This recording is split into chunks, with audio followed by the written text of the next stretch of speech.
Okay, everyone, a round of applause because I actually read more than one book in the month of May.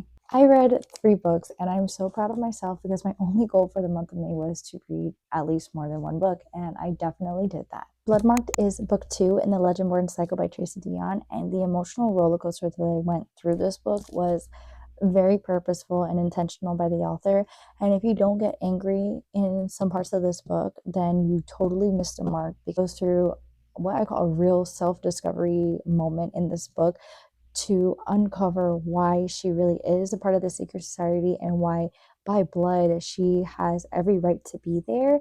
And I don't want to spoil it because if you haven't read it, I want you to really fully understand and grasp like the emotional toll that her ancestors and finding out her history as to why she is a part of the secret society, why she is a part of the Knights of the Round Table, why her family is connected. But to understand her family history, she really has to go through that grief and accept that grief for what it is. But overall, I gave this book a 4 out of 5. This is my first ever YA fantasy, and it totally blew all of my expectations out of the water. I know I mentioned it with Legendborn when I had talked about that book in a previous video, that I thought it was going to be some teenage drama type stuff with like a sprinkle of magic, but it was definitely more than that. It's very deep in the issues surrounding this book, and the elements of racism too was very profound in this book. If you don't really read fantasy like myself, because I mostly read contemporary romance, this is a really good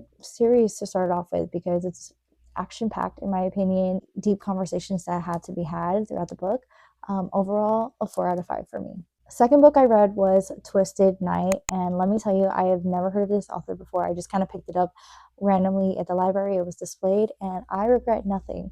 I absolutely regret nothing about reading this book. I definitely needed a palate cleanser after reading Legendborn and Bloodmarked back to back, and I figured this was kind of like an easy read, steamy contemporary romance, so very up my alley, very something that I would read. And I definitely read this in like 2.5, maybe 3 days. I will say I gave this a 3.5 out of 5, even though I read it in like 2 to 3 days. Our male main character, Holden, has had this revenge plot idea for the longest time against the female main character, Rowan, and her family. Although it wasn't Rowan directly who caused the turmoil and trauma that he faced when he was a teenager, but her family and her brother and family friends, because Rowan is rich, part of this really high society, pretty much the 1% of this small city, small town. Holden has basically made his way from this poor kid to super rich because he ends up buying the family's business, and that is part of his revenge plot. Definitely a billionaire romance with that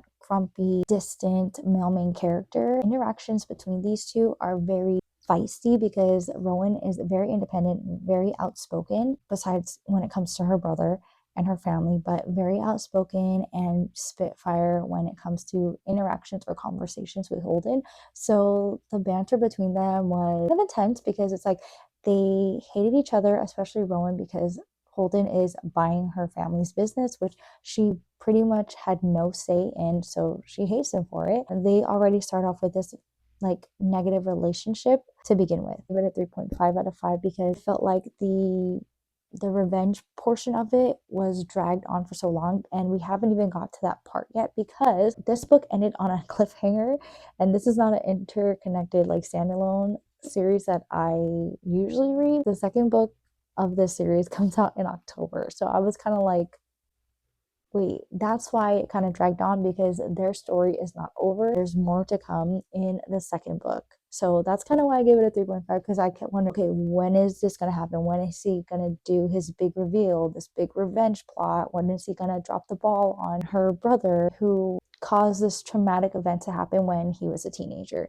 So I was just kind of waiting and waiting and waiting, and then come to find out we're left with a cliffhanger at the end of this book, and the second book of this series doesn't come out, like I said, in October. Otherwise, this was a very easy read for me, something I really needed to cleanse my palate with. Like I said, after reading such a great YA fantasy, I needed something quick to read and something that is up my alley. The last book that I read was Hologram by Rebecca Yarros, and this is the 4th book in the Flying Glory series, and I have said nothing but good things about this series. I feel like the plot in all of their books are very emotional, raw, and drama filled. Hallowed Ground Follows the story of Joshua and Ember, short for December, because they were the first couple in the series in full measures. And now it just follows their story because now they both graduated college. He is now a med evac pilot in the army. Now they are transitioning from long distance relationships to living together, navigating that new aspect of their life of living it together, seeing each other every day, and no longer being long distance. The issues that arise between the couple is Josh ends up having to be deployed earlier than expected, and that causes kind of some turbulence in the relationship because she obviously didn't expect him to leave so soon since they just started living together, but he ends up coming back having PTSD, and that's where the relationship kind of gets rocky because she wants to understand what happened.